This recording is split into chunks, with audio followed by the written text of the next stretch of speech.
আবার যাব ব্লগে আবার একটি নতুন জায়গা নিয়ে আপনাদের সামনে হাজির হলাম।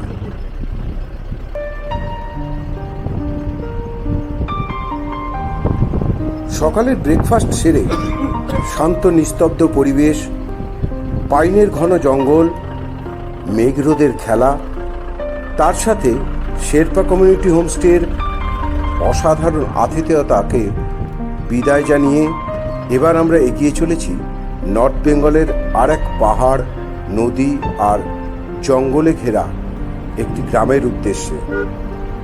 নর্থ বেঙ্গলের এই জায়গাটি অফবিট জায়গা হিসেবে পরিচিতি পায় মাত্র বছর 10 আগে।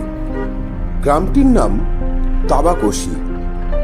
নেপালি ভাষায় তাবা শব্দের অর্থ তামা, কোশি শব্দের অর্থ নদী। নেপালের একটি নদীর নাম তাবাকোশি। ওই নদীর নাম অনুসারে তৎকালীন জিএনএলএফ প্রধান সুভাষ ঘিসিং এই গ্রামটির নাম দেন তাবাকোশি।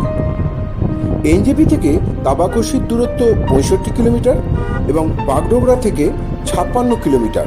এনজেপি থেকে শেয়ার কার বা ট্যাক্সি ভাড়া করলে পড়বে 200 থেকে 250 টাকা, আর এমনি 4 থেকে 7 জনের পুরো গাড়ি ভাড়া করলে পড়বে 2,500 থেকে 3,500 টাকার মতো।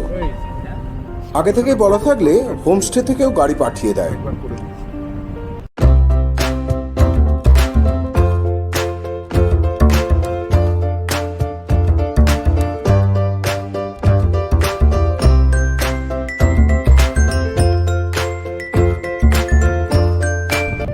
তাবাকোশির উচ্চতা হলো প্রায় 3,900 ফুট। আমরা এখন সামনে যে ব্রিজটি ক্রস করব তার নাম মুক্তি ব্রিজ। ঠিক এর নিচে দিয়ে বয়ে গেছে রংবং নদী। আগের ব্রিজটি ছিল ব্রিটিশ আমলের। বর্তমান যে নতুন ব্রিজটি, এটি জিএনএলএফ প্রধান সুভাষ ঘিসিংয়ের আমলে তৈরি করা হয়। আমরা এখন আমাদের হোমস্টের খুব কাছেই এসে গেছি। আমাদের হোমস্টের নাম রিভার সাইড ডাউলিং হোমস্টে। আরও কয়েকটি হোমস্টে এখানে আছে, যেগুলির নাম এবং ফোন নাম্বার আমি আমার ডেসক্রিপশন বক্সে দিয়ে দেব। এইটি আমাদের হোমস্টে। আগে থেকে আমাদের জন্য 2টি ঘর বুকিং করা আছে। আমাদের ঘরগুলি এবার একটু আপনাদের দেখাই। ঘরের বাইরে এল শেপের বিরাট একটা বারান্দা। ঘরের বাইরে এবং ভেতরের সমস্ত ফার্নিচারগুলোই পাইন কাঠের তৈরি। এমনকি হোমস্টের ঘরটাও পাইন কাঠ দিয়ে তৈরি। দেয়ালটাতেও পাইন কাঠের কাজ রয়েছে। 2টি খাট, একটা সুন্দর টেবিল, একটি ফ্যান, আয়না, 2টি কাচের জানালা এবং একটি ওয়েস্টার্ন স্টাইল টয়লেট রয়েছে। হোমস্টেটার বাইরেতেই জাস্ট বারান্দার পরেই খাড়া পাহাড়ের ঢাল, আর তারপরেই ঘন জঙ্গল। জঙ্গলের দিক থেকে নানা ধরনের পাখির ডাক ভেসে আসছে। কিছু কিছু পাখিকে আমরা দেখেওছি, কিন্তু ক্যামেরায় সেগুলোকে বন্দি করা সম্ভব হয়নি। এই ঘরটিও সম্পূর্ণ পাইন কাঠের তৈরি। একটি ডবল বেড আছে, সুন্দর একটি ড্রেসিং টেবিল আছে ঘরটিতে, একটি ওভারড্রপ দেওয়া আছে, একটি ফ্যান আছে এবং তার সাথে আছে সুন্দর একটি ওয়েস্টার্ন স্টাইল টয়লেট। 24 আওয়ার্স গরম জলের জন্য গিজারও আছে।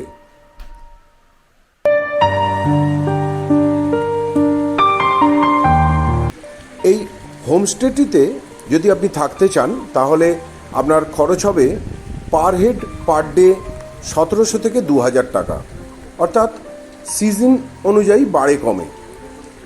এর সঙ্গে আপনার ইনক্লুড থাকবে লাঞ্চ, ইভিনিং স্ন্যাক্স, ডিনার আর ব্রেকফাস্ট। আরও কয়েকটি হোমস্টে এখানে আছে, কিন্তু এই হোমস্টেটিতে থাকার 2টি সুবিধা। এক হচ্ছে এটি চারপাশে জঙ্গল, অর্থাৎ আপনি জঙ্গলের মাঝখানে থাকছেন এবং এর ভেতর দিয়েই রাস্তা আছে আপনাকে নদী পর্যন্ত পৌঁছে দেবে। অর্থাৎ সেই রংবং নদী।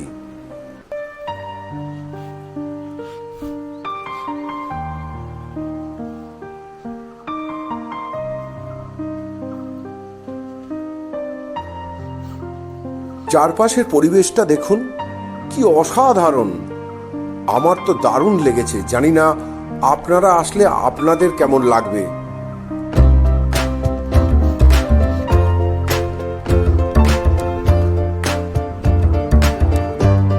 আমাদের রুমের ঠিক সামনেই ছোট্ট একটি কৃত্রিম জলাধার করা আছে, তাতে বেশ বড় বড় সাইজের মাছও ছাড়া আছে রঙিন। এটি খাবারের জায়গা। ইনি আমাদের হোমস্টের মালিক। খাবারের জায়গাটিও দেখুন, বেতের চেয়ার, কাঠের আসবাবপত্র, সুন্দর সুন্দর ছবি দিয়ে সাজানো। হোমস্টের মালিক সম্ভবত প্রকৃতির সঙ্গে সামঞ্জস্য রেখেই হোমস্টেটিকে বানিয়েছেন। বেলাও হয়েছে আর খিদেও পেয়েছে। চলে এসেছে আমাদের খাবার, ভাত, ডাল, দুরকম ভাজা, সবজি, পাঁপড়, চাটনি, স্যালাড, সাথে আছে বড় বড় সাইজের রুই মাছ। অর্থাৎ বাকি কথা খাবার পরে। খাওয়া হয়ে গেছে, এবার আমরা চলেছি রংবং নদী দেখার উদ্দেশ্যে। বেশ খাড়াই রাস্তা। নিচে নামতেই প্রথমেই পেলাম এই হোমস্টের মালিকের একটি নার্সারি। অনেক ধরনের গাছ সেখানে তিনি করেছেন, খুব সুন্দর লাগলো। একটু এগোতেই দেখতে পেলাম একটা ছোট ঝর্ণা, যেটা রংবং নদীতে গিয়ে মিশেছে। কয়েকটা ছবি তুলে এগিয়ে চললাম রংবং নদীর দিকে। দুপাশে জঙ্গল আর পাথরের মাঝখান দিয়ে বয়ে গেছে এই রংবং নদী। অসাধারণ লাগলো জায়গাটাকে। রংবং নদী দেখার পরে আমরা সবাই মিলে বেরোলাম লোকাল জায়গাটাকে একটু ঘুরে দেখার উদ্দেশ্যে। এই ব্রিজটার ওপর দিয়েই আমরা ঢুকেছিলাম আমাদের হোমস্টেতে। নিচে দিয়ে বয়ে গেছে রংবং নদী।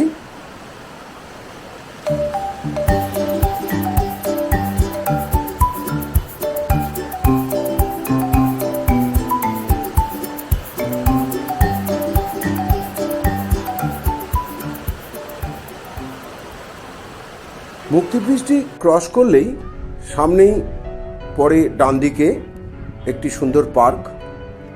আপনারা যদি এখানে আসেন তাহলে এটি ঘুরে দেখতে পারেন। বিশেষত শীতকালে এখানে কাছে পিঠে বিভিন্ন জায়গা থেকে প্রচুর মানুষ আসেন এই রংবং নদীর ধারে পিকনিক করার উদ্দেশ্যে। সোজা যাবার পরে একটি তিন মাথার মোড় আমরা দেখতে পাবো। তার ঠিক সোজাসুজি অর্থাৎ আরেকটু এগিয়ে সামনের দিকে সেখানে একটি সুন্দর বড় কার পার্কিংয়ের জায়গা আছে। পিকনিক যারা করতে আসেন সেখানে গাড়িটাকে রাখেন। এখানে কিছু দোকান আছে। এখানকার মানুষের মূলত প্রধান জীবিকা হলো চা শিল্প। আর এই তাবাকশিকে ঘিরে মোট 8টি চা বাগান আছে। এই মুহূর্তে আমরা এখানকার একটি দর্শনীয় স্থান শিব মন্দির, সেটিতে এসেছি।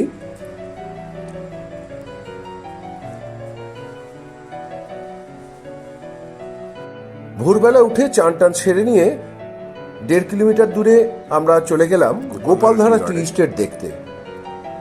ভেতরে ঢুকতে পারিনি অবশ্য, কারণ আমাদের ঢোকা নিষেধ। যাই হোক, বাইরে থেকেই দেখলাম বহু পুরনো এই ফ্যাক্টরি। ওনাদের কাছেই শুনলাম এই পাহাড়ের, যেটা সামনে দেখতে পাচ্ছেন, এই পাহাড়ের উপরে এবং পেছন দিকে যে সমস্ত চা বাগান আছে সেগুলি সবটাই এই গোপালধারা টি স্টেটের মধ্যে পড়ে। ব্রেকফাস্ট সেরে তাবাকশিকে বিদায় জানিয়ে আমরা এবার বাড়ি ফেরার পথে। সত্যি বলতে কি, এই ফেরার পথটা কিন্তু খুব সুন্দর।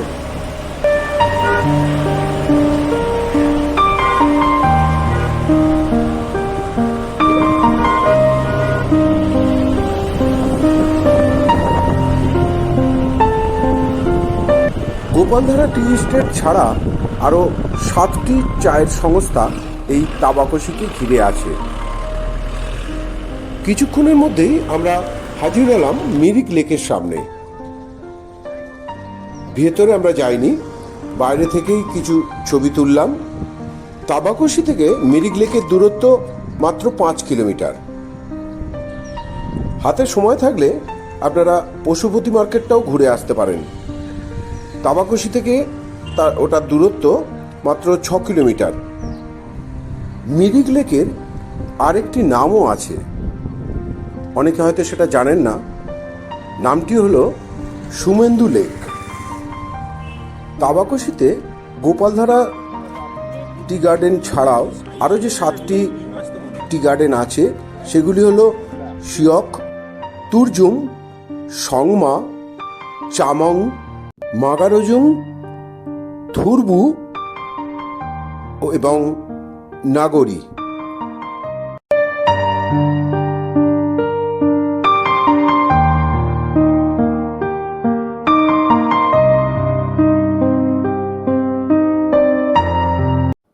মিরিক থেকে বেরিয়ে আমরা এগিয়ে চললাম এনজেপির উদ্দেশ্যে। 3টের সময় আমাদের বন্দে ভারত ট্রেন, কিন্তু আমরা যাব বাগডোগরা হয়ে। সেখানে আমরা দুপুরের লাঞ্চটা সারব, আর লাঞ্চটা করব আমাদের সকলেরই আজকে ইচ্ছা মেরিনাসে।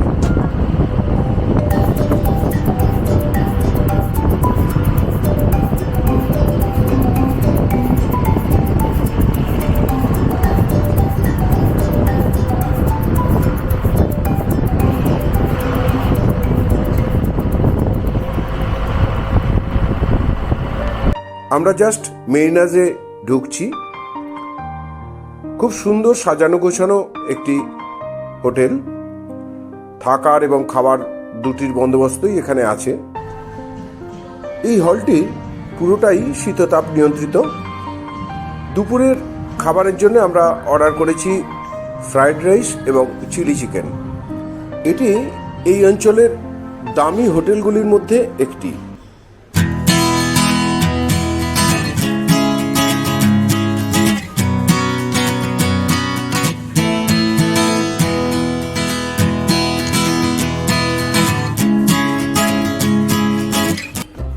খাবার অলরেডি টেবিলে এসে গেছে, ওনারাই সার্ভ করলেন। খাবারের স্বাদ সত্যিই খুব ভালো এবং হোটেল অনুযায়ী খাবারের দাম কিন্তু খুব একটা বেশি না।